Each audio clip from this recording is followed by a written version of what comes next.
Olivia, please, it's been 3 months. Don't you think it's time to move past this?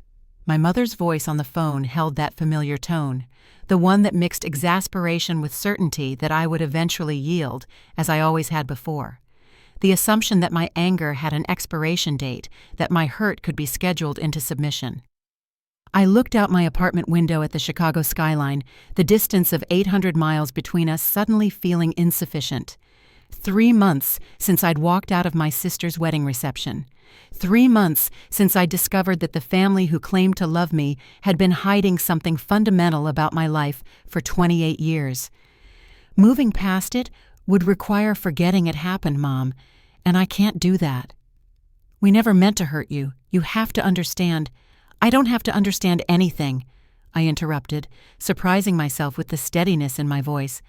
What I understand is that my entire family lied to me for my entire life.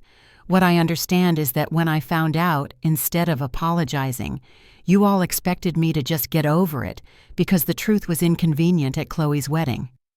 The silence on the other end stretched long enough that I wondered if the call had dropped. Then I heard her sigh, that martyred, misunderstood sound that had always made me back down in the past. "Your father wants to talk to you," she said finally. "We all miss you. The holidays are coming up and—" "I won't be there," I said, the words emerging with a certainty I'd never felt before. "I'm done pretending we're a normal, happy family. I'm done being the only one expected to forgive while everyone else is allowed to forget. Olivia, you can't just erase your family because you're angry." I watched a plane trace its path across the sky, surprisingly calm despite the magnitude of what I was about to say. "I'm not erasing you, Mom. I'm releasing myself from the obligation to keep forgiving people who aren't actually sorry. Tell Dad not to call. I won't answer." I ended the call and blocked her number, then methodically went through my contacts and blocked my father, my sister, my extended family. One by one, cutting the threads that had bound me to a web of comfortable lies. They expected me to forgive them easily, but some things are unforgivable, so I chose to forget them instead. Growing up in the Pearson family, I was always the peacemaker, the one who smoothed things over when Dad's temper flared, the mediator when Mom and Chloe locked horns, the child who sensed the underlying tensions and worked to diffuse them before they could explode. "Olivia's our little diplomat," my father would joke at family gatherings, always making sure everyone plays nice. I took pride in that role, in being the responsible one, the mature one, despite being younger than my sister by 2 years. When Chloe slammed doors and shouted during her teenage rebellions, I was the one who stayed calm, who never caused problems, the good daughter, the easy one. Our family looked perfect from the outside. Dad was a successful accountant, Mom ran a popular local bakery, Chloe was the vivacious social butterfly, and I was the studious, dependable one. We lived in a beautiful colonial house in a small Massachusetts town where everyone knew everyone else's business, or thought they did. But families are complex ecosystems. Ours functioned on unspoken rules and careful avoidances. We didn't discuss Dad's occasional drinking, which was never quite alcoholism, but always something adjacent to it. We didn't mention Mom's tendency to withdraw emotionally when stressed. We especially didn't talk about how Chloe received both more criticism and more attention, creating a dynamic that pushed me to be increasingly self-sufficient. "You're so easy, Liv," Mom would tell me. "I never have to worry about you." It was meant as a compliment, but the subtext was clear. Don't add to my burdens, don't need too much, don't make waves. So I didn't. I excelled in school quietly. I helped around the house without being asked. I listened to everyone's problems and kept my own counsel. I became exactly what my family needed me to be, undemanding, supportive, endlessly forgiving. The only person who seemed to see beyond this carefully constructed persona was my grandmother, my father's mother. Grandma Rose lived 3 towns over, and my weekend visits to her house became sacred time where I could exhale, be messy, express doubts or anger or sadness without fear of upsetting the family balance. "You're allowed to take up space, Sweet Pea," she'd tell me, her arthritic hands gently braiding my hair. "Your feelings matter just as much as anyone else's." When I was 17, Grandma Rose died suddenly from a stroke. I was devastated in a way that felt disproportionate even to me, until I realized she had been my one safe space, the only person with whom I'd never had to manage my emotions for the benefit of others. At her funeral, as we sorted through old photographs for a memorial display, I came across a picture I'd never seen before. A young woman with striking blue eyes who looked remarkably like me, standing next to my grandfather in what appeared to be the 1970s. "Who's this?" I asked my father, holding up the photograph. He glanced at it, and something flickered across his face, too quickly for me to identify before he composed himself. "Just a family friend," he said dismissively, taking the photo from me and tucking it into his pocket. "Not important for the display." I thought it strange, but didn't press. That was my way, not making waves, not demanding answers that might cause discomfort.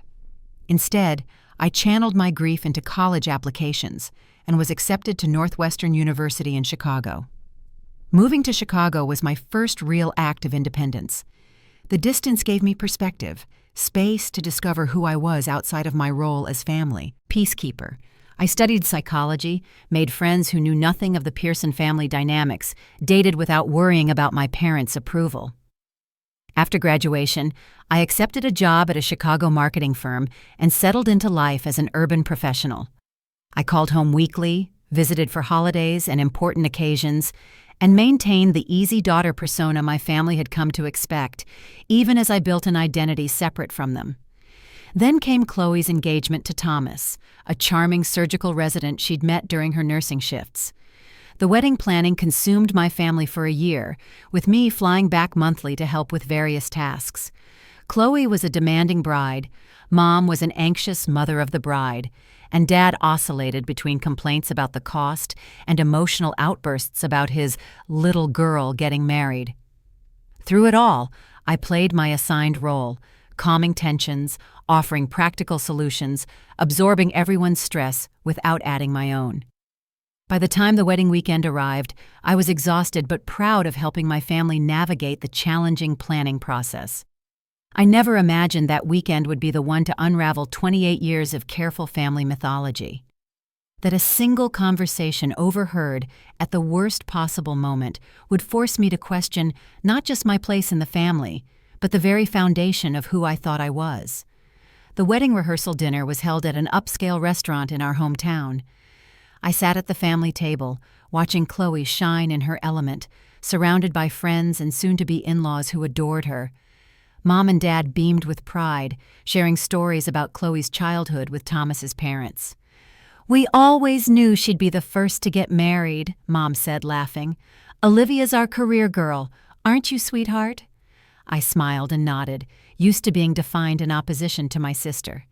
Quiet to her loud, serious to her fun, single to her coupled. The contrasts that had shaped our relationship since childhood. After dinner, I stepped outside for some air, the June evening warm and heavy with the scent of nearby flowering trees. I found a quiet spot on the restaurant's side patio, partially concealed by decorative shrubbery. I needed just a few minutes away from the performance of being the supportive sister, the helpful daughter. I didn't intend to eavesdrop, but when I heard my name spoken by my mother's distinctive voice around the corner, my attention was captured. "Can't tell Olivia now. It would ruin the entire wedding weekend." My father's voice responded, lower but still clear in the evening quiet. "I know that, but Rose's sister called again.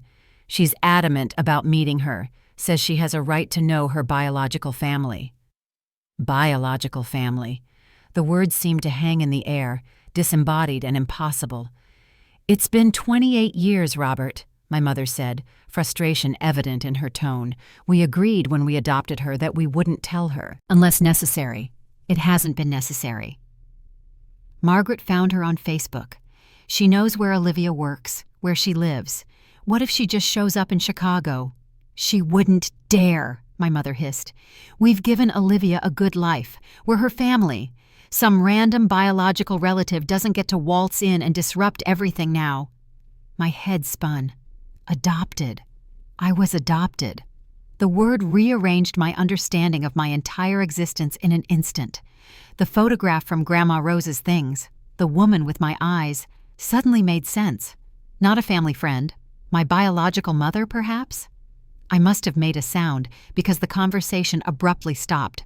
Then my father's voice closer. "Is someone there?" I could have hidden, could have slipped away and pretended I'd heard nothing.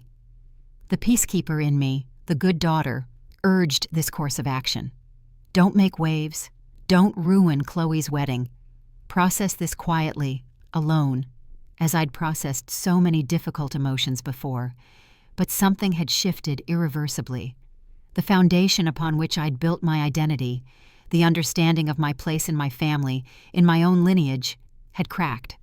And with it, the carefully constructed persona I'd maintained for nearly 3 decades. I stepped around the shrubs, facing my parents. Their expressions confirmed everything before I spoke: the shock, the guilt, the immediate calculation of how to minimize the damage. "I'm adopted," I said, my voice surprisingly steady. "And you never told me."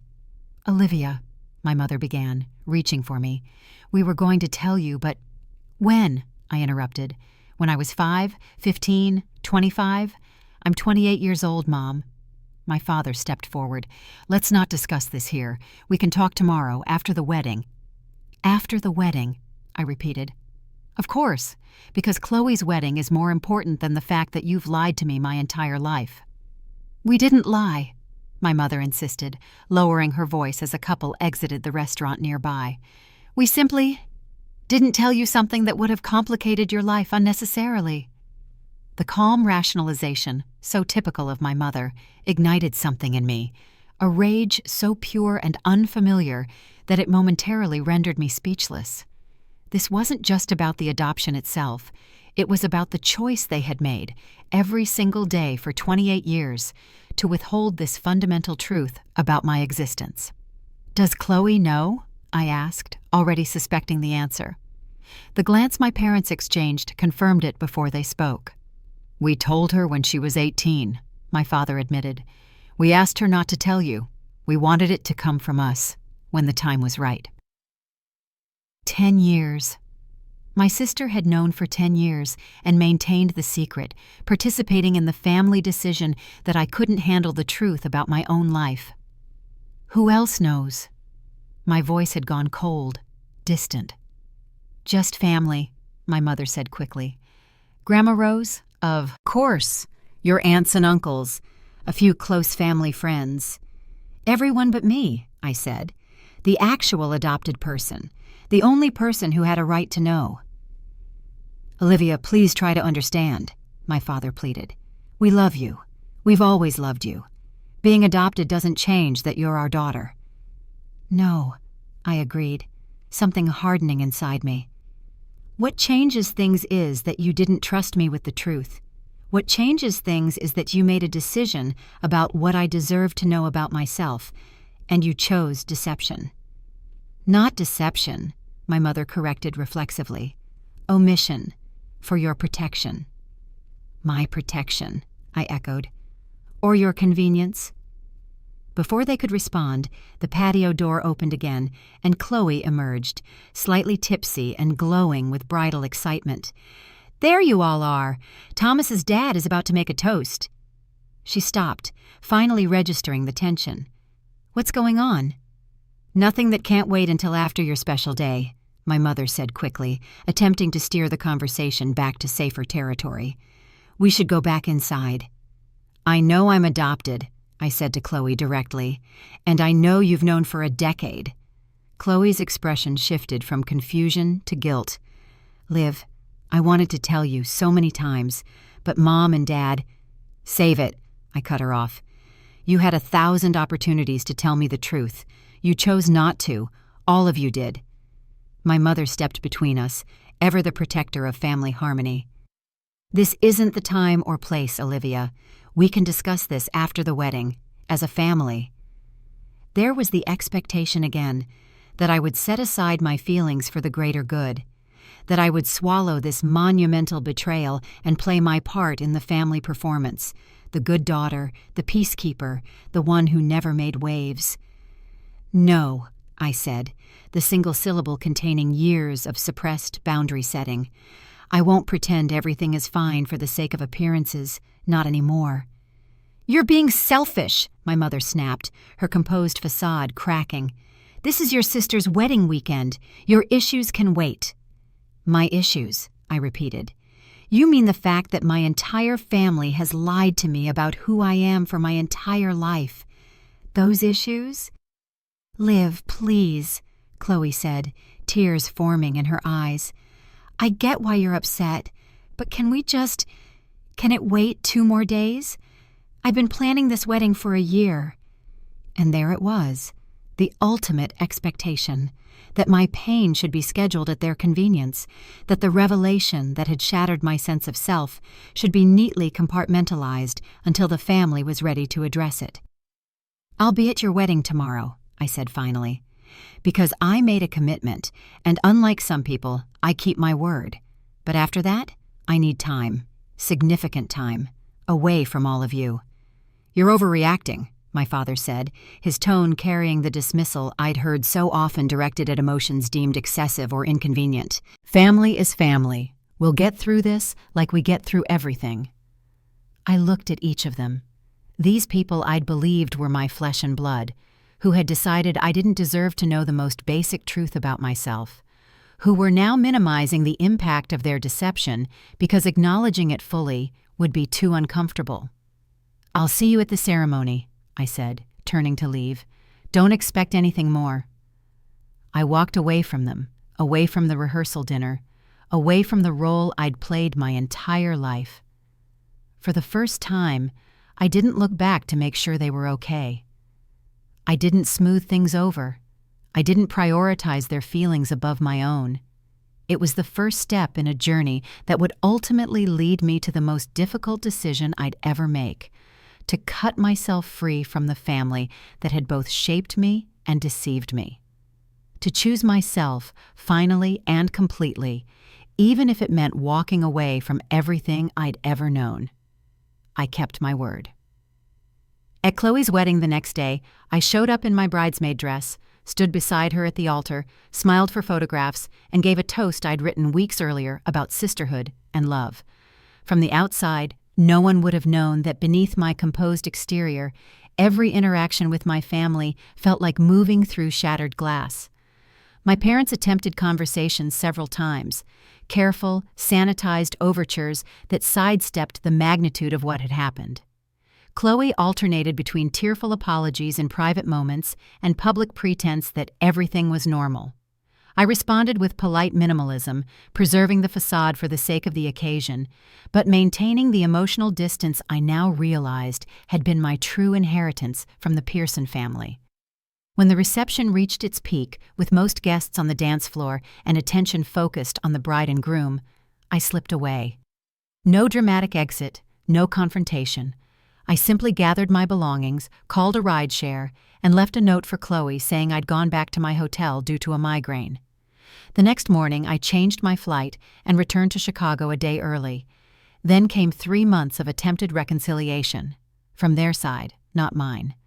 Daily calls and messages that evolved from dismissive, "You're making too much of this," to angry, "After everything we've done for you," to pleading, "We're still your family, nothing changes that." I responded minimally at first, then less and less, the emotional exhaustion of their expectations becoming more than I could bear. They wanted me to process my feelings quickly and neatly, to accept their belated explanations about protecting me, about waiting for the right time, about viewing adoption as irrelevant to who I was to them. Most of all, they wanted forgiveness, immediate and unconditional, without having to sit with the consequences of their choices or truly understand the depth of their betrayal. "Family forgives," my father said during one of our last conversations. "That's what families do." What he meant, I realized, was that I should forgive, as I always had. That was the unspoken contract. They could hurt, disappoint, or deceive me, and my role was to absolve them, to maintain the family mythology of perfect love and good intentions. I began therapy, seeking perspective from someone with no investment in my family's narrative. Dr. Chen listened without judgment as I unraveled the complex threads of my family dynamics, my adoption discovery, and the patterns that had defined my relationships. Forgiveness is often presented as a moral imperative, she observed during one session, particularly for women, but forgiveness that's coerced isn't genuine, and it doesn't lead to healing. They want me to forgive them so they can stop feeling guilty, I said, not because they truly understand what they did. And what do you want? The question stayed with me for days. What did I want? Not performative apologies, not family gatherings where we pretended the deception had never happened, not returning to my role as the agreeable daughter who prioritized everyone's comfort above her own truth. What I wanted, I realized, was freedom. Freedom from the expectations that had shaped me into someone whose primary value was in maintaining family harmony. Freedom to discover who I might be without the weight of the Pearson family mythology. Freedom to define family on my own terms, perhaps one day including my biological relatives, whom I now knew were trying to find me. That understanding led to the phone call with my mother, to the systematic blocking of my family's numbers, to the email I sent to all of them afterward. Not angry, not accusing, but clear and final. I would not be continuing a relationship with any of them. I needed to discover who I was outside of the family that had raised me on conditional love and comfortable lies. You can't just erase your family, my mother had said. But I wasn't erasing them. I was choosing myself over the false harmony they demanded. I was refusing to perpetuate the patterns that had taught me. My feelings mattered less than family appearances. I was exercising the only true power I had, the power to walk away. The first year after cutting contact with my family was both the hardest and most revelatory of my life. Holidays were particularly difficult. Phantom pains of traditions suddenly absent. The echo of family gatherings I had simultaneously dreaded and relied upon to define the seasons of my life. I built new traditions with chosen family, friends who respected my boundaries, who didn't demand forgiveness as a price for their love. I transferred to my company's New York office, needing a fresh landscape unmarked by either Chicago memories or New England family history.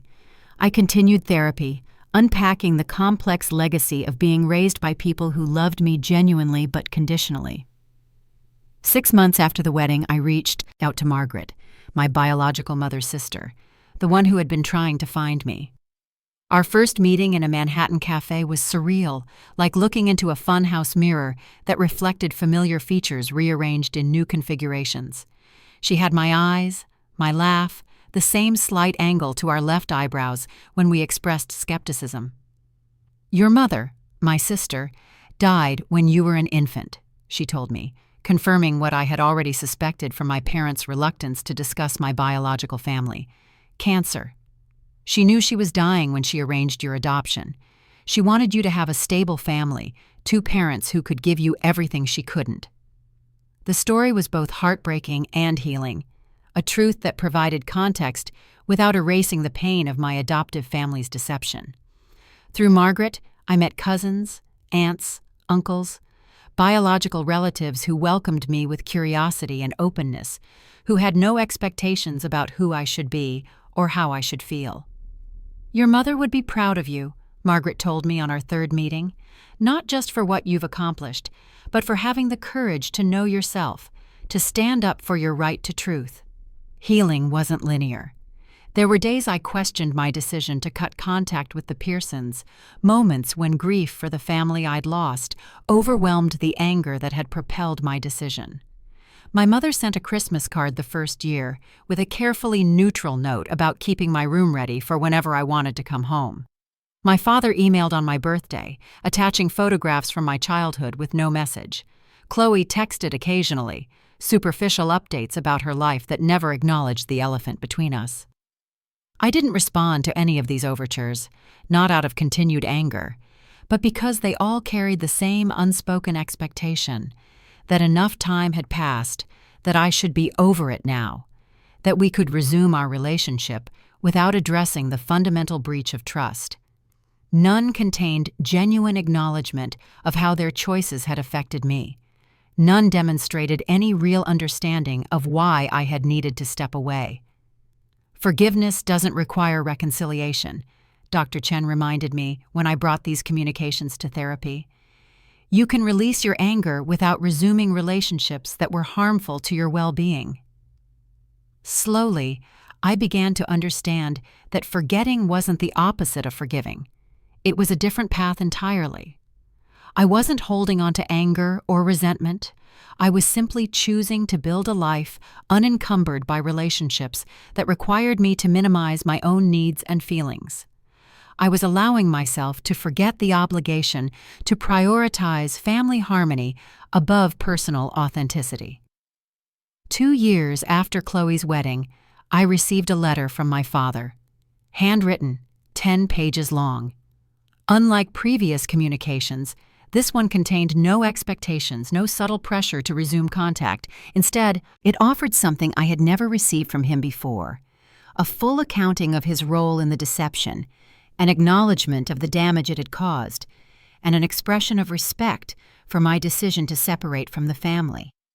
I understand now that we stole something from you that wasn't ours to take: your story, your truth, your right to know your own origins, he wrote. We told ourselves we were protecting you, but we were really protecting ourselves from discomfort, from having difficult conversations, from acknowledging that being adopted might be significant to your sense of identity. I'm sorry, Olivia. Not with expectations, but simply because you deserved better. The letter moved me to tears, not because it changed my decision, but because it validated it. For the first time, someone from my adoptive family had truly seen me, had recognized that the issue wasn't adoption itself, but the years of deception and the expectation that I should easily forgive that deception without full acknowledgement of its impact. I didn't respond immediately. Instead, I sat with the letter, with the complicated emotions it evoked, with the recognition that genuine apologies don't demand forgiveness. They simply offer truth and accountability, leaving space for the wounded person to respond in whatever way feels authentic to them. 3 years after discovering my adoption, I stand on the Brooklyn Bridge at sunset, watching light play across the Manhattan skyline. New York has become home in ways Chicago never quite managed. Perhaps because I came here already in progress of becoming my authentic self, rather than still carrying the weight of family expectations. My phone buzzes with a text from Margaret, confirming our dinner plans with several of my newly discovered cousins. Family dinner, but on my terms now, with people who have no history of expecting me to be the peacekeeper, the emotional regulator, the one who forgives without requiring accountability. There's also an email notification from my father, the only member of my adoptive family I've had limited contact with since his letter a year ago. Our communication is sparse but honest. He respects my boundaries, makes no demands, expresses genuine interest in my life without presuming intimacy we no longer share. My mother and Chloe still occasionally reach out, but always with the underlying current of expectation that enough time has passed, that family obligation should override my need for space. I've learned that forgiveness isn't a single act, but a process, one that doesn't necessarily lead back to the relationships that caused the original wound. I've forgiven my adoptive family in the quiet of my own heart, released the anger that once threatened to consume me, acknowledged the complexity of people who loved me imperfectly, recognized that their choices came from their own limitations rather than deliberate cruelty. But forgiveness doesn't obligate me to forget. To forget would be to erase the hard-won wisdom that came from standing in my truth, from refusing to accept conditional love as the best I could hope for, from demanding that my feelings matter as much as anyone else's. My family expected me to forgive them easily, to return to the dynamics that had shaped our relationship since my childhood. They wanted forgiveness without accountability, reconciliation without change, my presence without my full humanity. I chose to forget them instead, not out of spite or continued anger, but as an act of self-preservation and ultimately, self-love. I forgot the obligation to be the family peacekeeper. I forgot the expectation that my feelings should be contained for others' comfort.